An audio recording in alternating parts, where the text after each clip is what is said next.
جو اسلام انسانیت دوستی کا سب سے بڑا علمبردار تھا، وہ ایک عرصے دراز سے دہشت اور خوف کی علامت بنا دی گئی ہے۔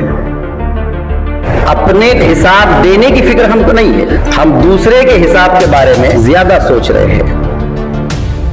اپنی خانقاہ کے دروازے پر لکھا تھا انہوں نے کہ میری خانقاہ میں آنے والے کا مذہب نہ پوچھا جائے، اس کی ضرورت پوچھی جائے۔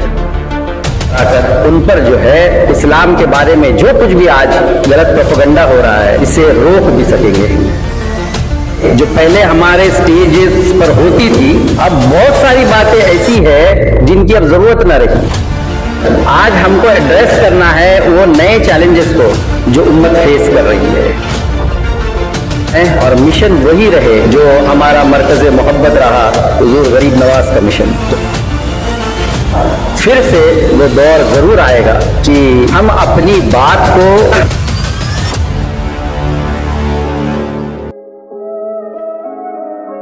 دیکھیے، ہم سب اس بات کا تو ضرور اعتراف کرتے ہیں کہ ہم فکر انسانی کے امین ہیں۔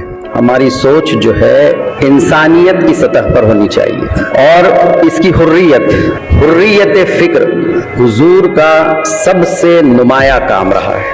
ہم نے لقد خلقنا الانسان فی احسن تقویم پر خوب ناز کیا، اور کرنا بھی چاہیے۔ خود رب نے اپنی صنائی پر ناز کیا ہے، اس صنائی پر۔ لیکن انسان ہونے کے ساتھ ساتھ جو منصب رب نے ہم کو عطا کیا، ہر بنی آدم کو لقد کرمنا بنی آدم، ہمارے سر پر کرامات کا تاج رکھا، اور مجموعی طور پر کنتم خیر امت اخرجت للناس، یہ پورے معاشرے کی ذمہ داری ہم سب کو عطا کی۔ کہیں نہ کہیں ایک عرصے دراز سے ہم ان چیزوں کو بھلا بیٹھے۔ ہم اس فکر میں ہیں کہ دوسرے انسان کا حساب کیسے لیا جائے، اپنے حساب دینے کی فکر ہم کو نہیں ہے، ہم دوسرے کے حساب کے بارے میں زیادہ سوچ رہے ہیں۔ اور یہی وجہ ہو گئی کہ اپنی بات کو منوانے کے لیے ہم نے اپنے افکار و نظریات لوگوں پر تھوپنا شروع کیا۔ کل بھی بات ہو رہی تھی، حضور داعی اسلام نے اتنی پیاری بات بتائی کہ علم بالوحی، اس کے بھی متعلق فرمایا گیا لا اکراہ فی الدین، وہ بھی تھوپا نہیں جا سکتا، اسے قبول کرنا ہے۔ تو معاشرے میں بگاڑ یہاں سے شروع ہوا، حریت فکر کو سلب کرنے کی کوشش کی گئی۔ اس کے بعد کوشش تو یہ ہونی چاہیے تھی کہ ہم سب کو اللہ کے قریب، جنت کے قریب لے جاتے۔ ہم نے اس کے سرٹیفکیٹس بانٹنا شروع کیے، کتنے زیادہ سے زیادہ ہم جہنم رسید کر سکتے ہیں، اس کے بارے میں ہم نے سوچنا شروع کیا، اور اسی جانب پہل بھی کی۔ کتنوں کو اسلام میں رکھا جائے، کتنوں کو خارج کیا جائے، ارتداد، تکفیر، یہ سب چیزیں جو ہے مشرک، بدعتی، یہ سب اصطلاحات وجود میں آئی، اور وہ اصل اصطلاح جو ہماری تھی اہل قبلہ، کلمہ گو، یہ ہمارے سٹیجز سے بھی غائب ہو گئی، ہمارے ممبروں سے بھی غائب ہو گئی، پتہ نہیں کس بکسے میں بند کیا ہم نے۔ ہماری پوری تاریخ اولیاء اور صوفیاء کے کام کی یہی بتاتی رہی کہ ہم لوگوں کو اسلام میں داخل کرتے رہے اور کوشش کرتے رہے کہ یہ جنت کا مستحق ہو جائے، لیکن اس کے برعکس جو ہے ہم نے ایک نیا کھیل کھیلنا شروع کیا۔ اس کی وجوہات ڈاکٹر ذیشان مصباحی نے بڑی تفصیلی طور پر اس پر گفتگو کی، میں تکرار نہیں کروں گا، لیکن ہاں، ایک علم، ادب، تربیت اور تحقیق کا فقدان بہت رہا۔ علم بھی جہاں رہا، وہاں لا علم لنا بولنے کی کوئی گنجائش نہ رہی۔ اہل علم نے بھی کبھی اپنی تحقیق پر نظر ثانی کرنے کی نہ کوشش کی نہ جرأت کی، بلکہ کچھ ریفلیکشن جو ہے وہ انا خیر من کا آ رہا ہے کہ میں جو کہہ رہا ہوں وہی صحیح ہے اور میں بہتر ہوں۔ اب اس کا مداوا کیسے ہو؟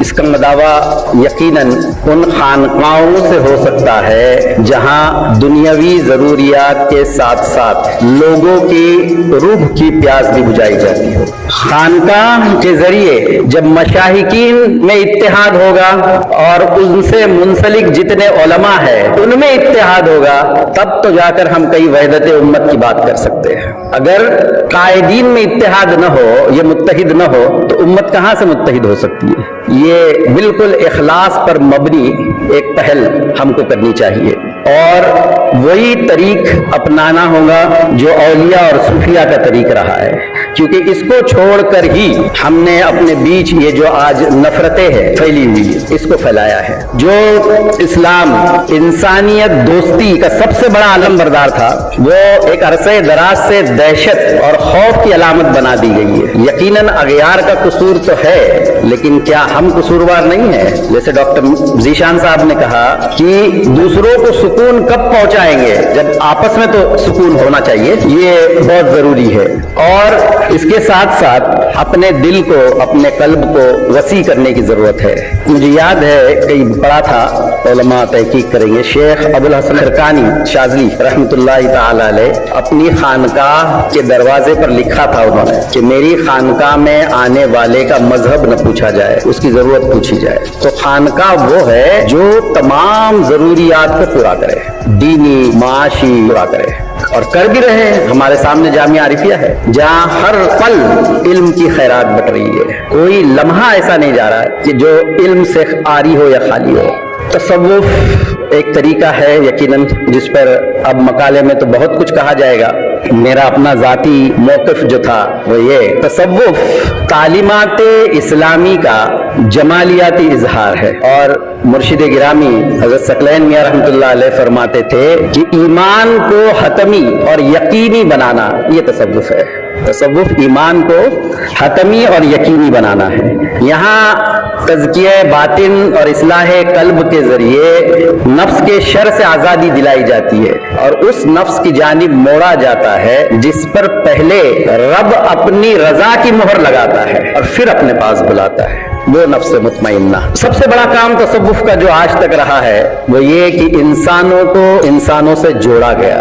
علامہ جلال الدین رومی صاحب فرماتے ہیں، تو برائے وصل کرد نامدید نے برائے فصل کرد نامدید، ان فاصلوں کو مٹانا ہوگا۔ اور یہ مٹیں گے کیسے؟ خانقاہوں کو بہت بڑا رول ادا کرنا ہے۔ مجھے اپنے مسرت کا اظہار بھی کرنا ہے کہ خانقاہوں کا ایک سرکٹ، ایک اتحاد، ایک پلیٹ فارم جس کے متعلق میں نے شاید 2017 میں بات کیا تھا کچھ علماؤں کے ساتھ، وہ جو ہے آج اسے عملی جامہ پہنایا جا رہا ہے۔ یقیناً تاخیر ہوئی، بہت ساری خانقاہوں سے یہ بات ہوئی تھی اور مجھے امید تھی کہ کہیں سے پہل ہو جائے، لیکن اللہ نے یہ شرف جامعہ عارفیہ کے مقدر میں لکھا تھا۔ بہرکیف یہاں زیادہ نہ جاتے ہوئے صرف اتنا کہوں گا، اس دکھی انسانیت کو اس کا مداوا، اسے سکون پہنچانے کے لیے کم از کم آج چاہیے کہ مشاہقین اور علماء یہ متحد ہو جائے اور پھر ایک پلیٹ فارم بنا کر، ایک اتحاد کا مظاہرہ کر کے عوام کے بیچ میں جا کر یہ کوشش کی جائے۔ کیونکہ دیکھیے چیلنجز جو ہے ہر روز بڑھتے جا رہے ہیں اور نئے نئے چیلنجز آ رہے ہیں۔ وہ باتیں جو پہلے ہمارے سٹیجز پر ہوتی تھی، اب بہت ساری باتیں ایسی ہے جن کی اب ضرورت نہ رہی۔ آج ہم کو ایڈریس کرنا ہے وہ نئے چیلنجز کو جو امت فیس کر رہی ہے۔ تو یقیناً یہ وہی ہو سکتا ہے جن کا ذہن وسیع ہو، جن کا دل کشادہ ہو، اور جو لوگ ہر ایک کی فلاح اور بہبود چاہتے ہو۔ بس وہ اپروچ جو غوث اعظم کا تھا، امام غزالی کا تھا، شاہ ولی اللہ محدث دہلوی کا تھا، امام ربانی مجدد الفسانی کا تھا، اس کو لے کر آگے بڑھنا ہے اور مشن وہی رہے جو ہمارا مرکز محبت رہا، حضور غریب نواز کا مشن۔ تو انشاءاللہ پھر سے وہ دور ضرور آئے گا، ہم اپنی بات کو رکھ بھی سکیں گے اور لوگوں کو اپنے آداب، اپنے اخلاق سے متعارف کرا کر ان پر جو ہے اسلام کے بارے میں جو کچھ بھی آج غلط پروپیگنڈا ہو رہا ہے اسے روک بھی سکیں گے۔ بس انہی لفظوں کے ساتھ میں یہ کہوں گا کہ یہ تقریب جو ہے یہ پہلا چراغ ہے جو انشاءاللہ برقرار بھی رہے گا، اور اس کی روشنی جو ہے اور چراغ جلانے کا سبب بنے گی۔